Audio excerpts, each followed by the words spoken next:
Hello po guys! For today's video, andito nga po pala tayo sa Dencho's Garahe Steak and Sizzling House.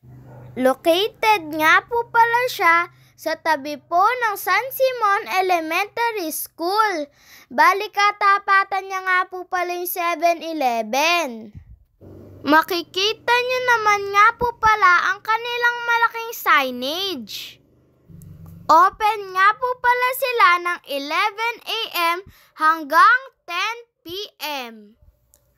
Syempre po mga guys, andito po ako para mag-food review.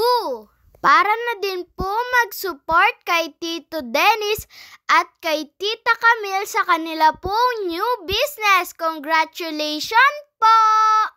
At ayan, kasama ko nga po pala ngayon si Tito Mac at si Tito Matt at syempre po pati po si Mama at si Papa.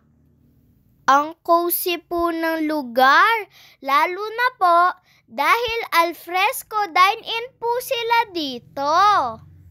About naman po sa kanilang menu, maala fine dining resto. Pero ops! Mga budget-friendly pa rin po yung mga food na sinuserve po nila dito.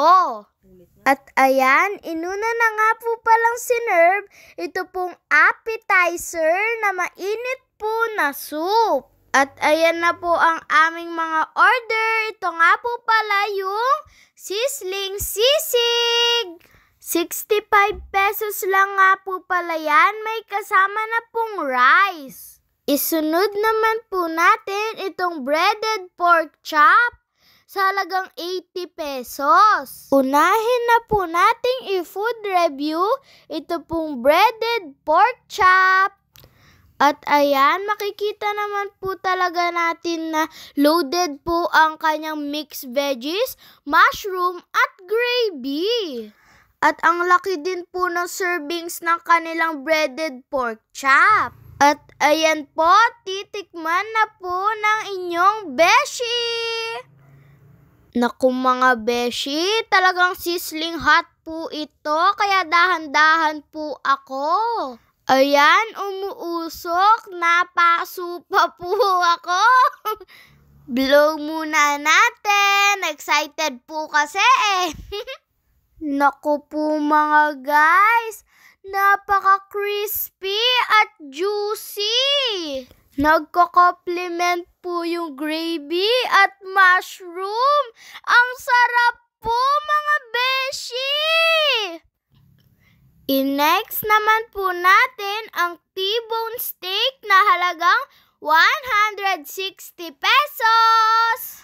At ayan nga naman po ang sinasabi ko sa inyo, itsura pa lang mapapa-unli rice na agad.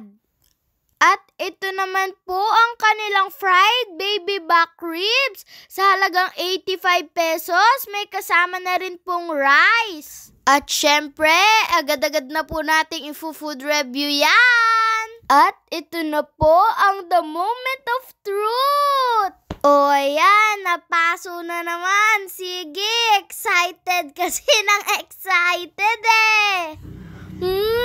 Ang sarap po mga guys. Ang tender po ng pork ribs. Tapos po ang sarap po ng sauce niya.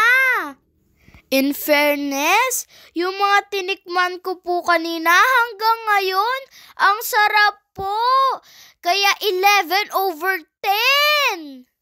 Tikman naman po natin itong buffalo wings mga guys sa halagang 85 pesos. Mukha po bang 85 pesos lang yan mga guys? Sa sobrang sarap po, makakalimutan nyo po ang pangalan nyo.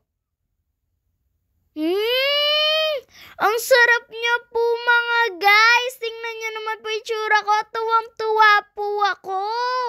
Naku mga guys, sulit po yung babayaran nyo dito. Sulit po ang presyo. Hinigitan niya po ang expectation ko sa price niya. At talaga nga namang mura po ang food na sinaserve po nila dito. At ayan, next na po natin ang sisig. Ayan po mga guys, alam niyo po ba, favorite ko po talaga ang sisig. Ayan po guys, food taste na po natin.